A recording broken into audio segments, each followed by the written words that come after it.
chapter 5.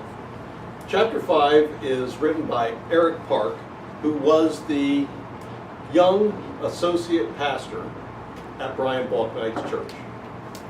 Now, Dr. Thompson will probably recognize what I mean by this. Eric was the epitome of a young Turk pastor. Okay, what that means is that he had all the gifts and graces to be a major player in that annual conference of the United Methodist Church. He had the looks, he had the personality, he had the right seminary training, he was dynamic, he was out, you knew he was a person who was going places. Most senior pastors, when they realize they're in their last appointment before retirement, are very nervous and jealous of young Turks because they're afraid they're going to be liked more than them and are going to be pushed out. Eric was a great guy, and he was responsible for providing leadership and preaching in that congregation's seeker service, which was on Sunday night.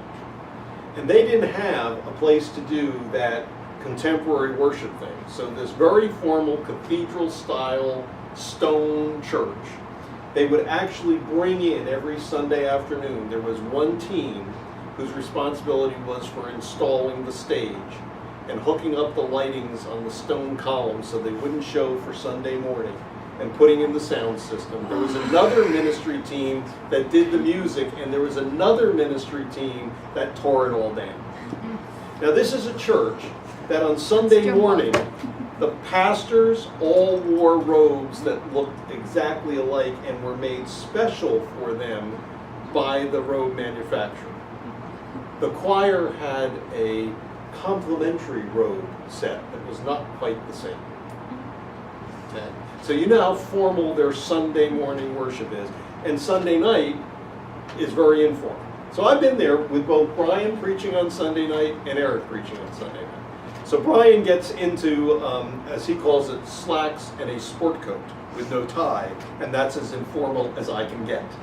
And Eric preaches in jeans and a sweatshirt.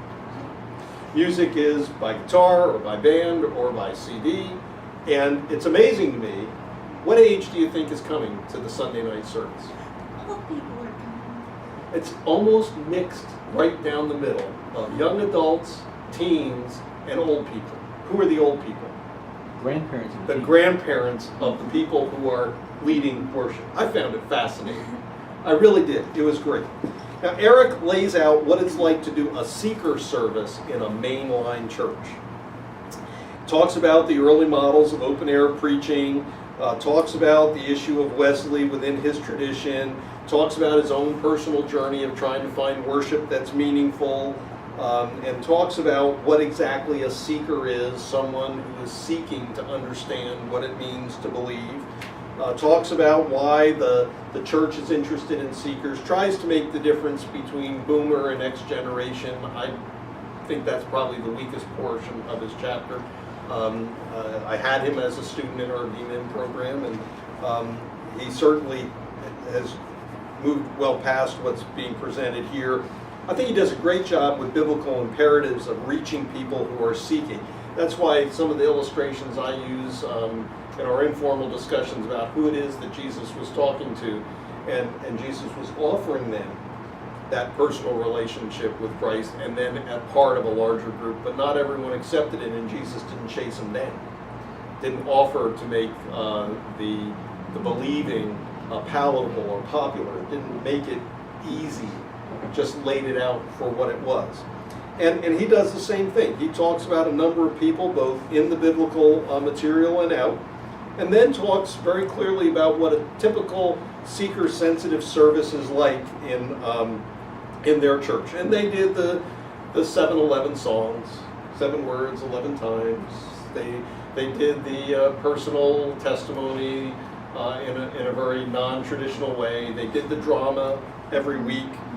They did music from the Sunday night band, and they did chorus singing led by the band.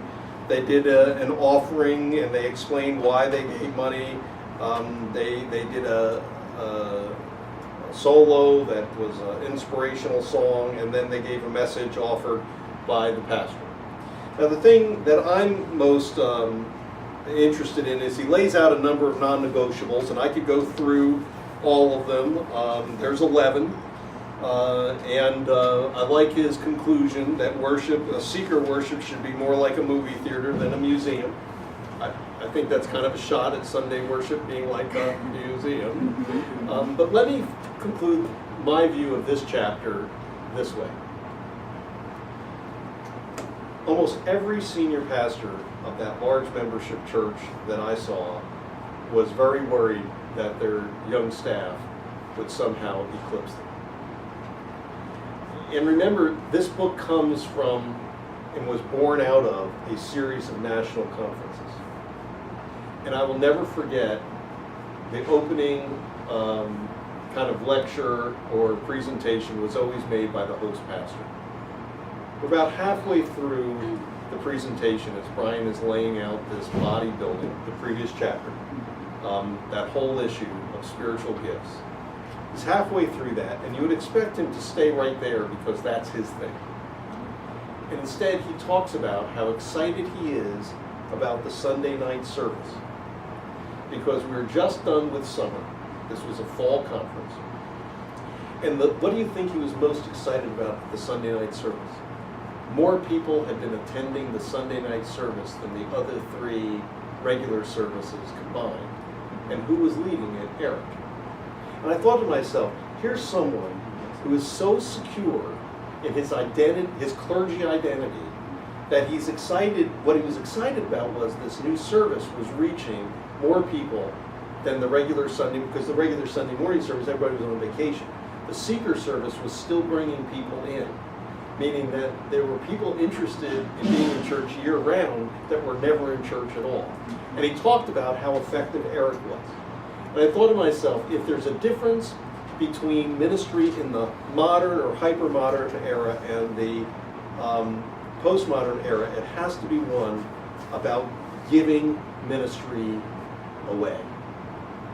Ministry in the modern or hyper-modern era had become the property of clergy, doing both sides, doing the teaching and the priestly role, the rabbi and the priestly role.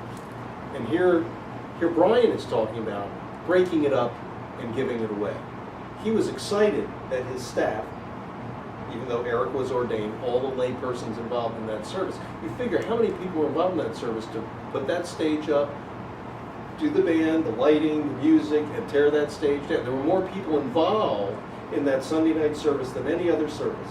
And Brian was excited because that was the service that was reaching the most number of people. So in Eric's chapter, I want you to read that subtext, that he was working in a free-to-fail church, that a senior pastor was secure enough that he was willing to give ministry away, not only to young paid professional clergy, but also to the lay members of the church who were functioning and responding as lay ministers.